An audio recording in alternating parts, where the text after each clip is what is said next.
सम्मानित साथियों, नमस्ते, सत श्री अकाल, आदाब, जोहार। मैं हूं डॉक्टर जन्मेजय और इतनी दफा आपके समक्ष प्रस्तुत हुआ हूं कि अब ऐसा लगता है कि आपसे गहरा संबंध बन गया, गहरे रिश्तों से जुड़ चुका हूं आपके साथ। जी हाँ, फिर से मैं उपस्थित हूं अपनी एक नई रचना लेकर के काव्य समंदर के सतह पर।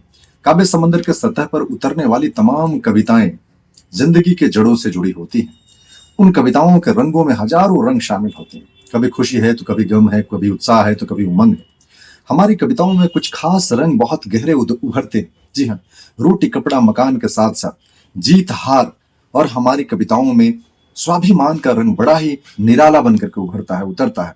क्योंकि मेरा मानना है या काव्य समंदर का मानना है कि हमारी जिंदगी में यदि स्वाभिमान नहीं है तो कुछ भी नहीं है। किसी के समक्ष गिड़गिड़ाना, किसी के तलवे चाटना, किसी की चाटुकारिता करना, किसी के आगे हाथ फैलाना या कहें कि अपने स्वाभिमान को गिरवी रख करके कुछ भी अर्जित करना अपने जिंदगी में, ये ऐसे लगता है अपने साथ बेईमानी है, अपने साथ धोखेबाजी है, अपने को नीचा दिखाने जैसा है।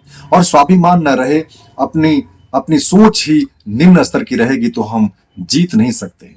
तो आज हम ऐसे ही एक स्वाभिमानी व्यक्ति के रंग को, उनके व्यक्तित्व को, उनके इतिहास को पकड़ने की कोशिश करेंगे। उनके जोश, उनके जुनून, उनके निर्भीकता, उनकी निडरता, उनके लेखन, उनके साहित्य, उनके इतिहास बनाने की उस दमखम को आज हम पकड़ने की, महसूस करने की कोशिश करेंगे।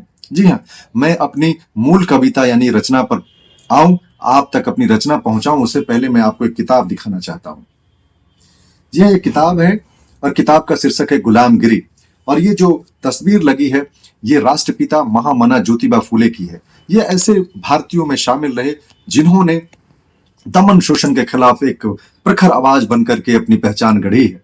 इन्हें एक साधारण स्त्री को असाधारण स्त्री में तब्दील करने का, एक साधारण निरक्षर स्त्री को भारत की प्रथम शिक्षिका होने का गौरव उन्होंने दिलवाया है। जी हाँ, जब जब हम इस किताब को याद करते हैं, इस व्यक्तित्व को याद करते हैं, गुलामगिरी को याद करते हैं, महामना ज्योतिबा फूले को याद करते हैं, जो सामाजिक क्रांति के मसाल वाहक के तौर पर जाने जाते हैं, तो लाजमी है कि उनकी धम संगनी सावित्रीबाई फूले, जिन्हें हम माता सावित्रीबाई फूले शिक्षा की देवी कहते हैं, भारत की प्रथम शिक्षिका कहते हैं, उनको याद करना या उनकी याद आना ये बड़ा स्वाभाविक सा हो जाता है।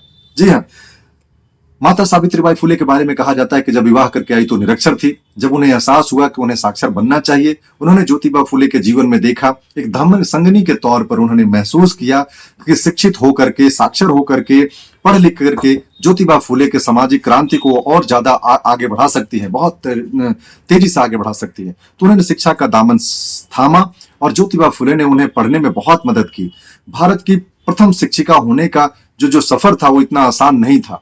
वो पढ़ करके खुद महिलाओं को पढ़ाने, बच्चियों को पढ़ाने, बच्चियों को शिक्षित करने के लिए, यानी कि नारी शिक्षा के लिए जो उन्होंने जो बीड़ा उठाया वो बहुत ही तकलीफदायक रही। लोग उनके ऊपर कीचड़, लोग उनके ऊपर गोमूत्र, उनके ऊपर जो है कि गंदी चीजें फेंक दिया करते थे, ताकि सावित्रीबाई फूले डर करके, भयभीत होकर के, घबरा करके वो जो है अपना ये जो कार्य था, महिलाओं के शिक्षा का जो बीड़ा था, उसको छोड़ दे और वो पीछे मुड़ जाए, वो हताश और निराश होकर के बैठ जाए। तो ये बड़ी ही कठिन उनकी यात्रा रही। इस यात्रा की कहानी जन जन तक पहुंचनी चाहिए। एक कविता के माध्यम से इतने बड़े विरासतपूर्ण, इतने बड़े वैभवशाली, इतने बड़े व्यक्तित्व को समेट पाना ये आसान तो नहीं है, लेकिन मैं एक छोटी सी कोशिश करता हूं, क्योंकि मैं माता सावित्रीबाई फूले को दिल से नमन करता हूं, उनसे गहरा जुड़ाव महसूस करता हूं। नारियों के सम्मान, नारियों के स्वाभिमान, नारियों की शिक्षा, नारियों को उन्नति के लिए जो उन्होंने कार्य किया है, उसके लिए मैं उन्हें शीश नवा करके अभिनंदन करता हूं। और अपनी कविता पर आता हूं। ये मेरी रचना है, माता सावित्रीबाई ज्ञान की देवी। ये मेरी कविता का शीर्षक है। कहते हैं कि कोटि कोटि है वंदन माता फूले सावित्रीबाई, कोटि कोटि है वंदन माता फूले सावित्रीबाई, तेरी पहल से बेटियों ने ज्ञान के लिए अंगड़ाई, तेरी पहल से बेटियों ने ज्ञान के लिए अंगड़ाई। आज कलम की धाक से देखो साहस और उड़ान मिला, चौखट पीछे कैद कभी जो नारी को पहचान मिला, नारी को पहचान मिला।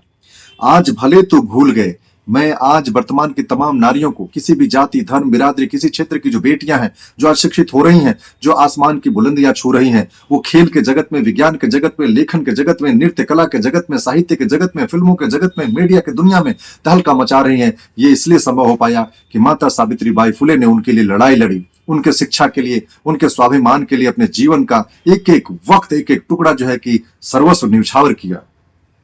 आज भले तुम भूल गए, कल उसने सब कुछ सहा था, चली पढ़ाने बहनों को जो क्या क्या नहीं सहा था।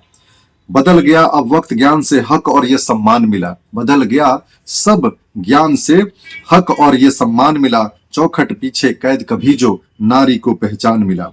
ज्योतिबा का साथ मिला अमर ज्ञान की अलख जगी, ज्योतिबा का साथ मिला अमर ज्ञान की अलख जगी, तर्कवाद का शंखनाद फातिमा का भी साथ लगी। हुआ द्वंद इतिहास गवाह है प्रथम अध्यापिका नाम मिला, चौखट पीछे कैद कभी जो नारी को पहचान मिला, नारी को पहचान मिला।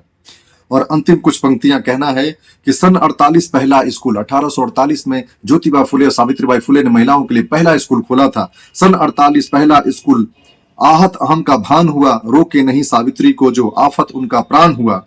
सत्य शोधक बदलाव की वाणी, सत्य शोधक बदलाव की वाणी, सकल आस को त्राण मिला, सत्य शोधक बदलाव की वाणी, सकल आस को त्राण मिला, चौखट पीछे कैद कभी जो नारी को पहचान मिला, नारी को पहचान मिला। हमारी कविताओं को प्यार करने के लिए, इसे अपना समझने के लिए, इससे जुड़ने के लिए बहुत बहुत धन्यवाद और साधुवाद आपका।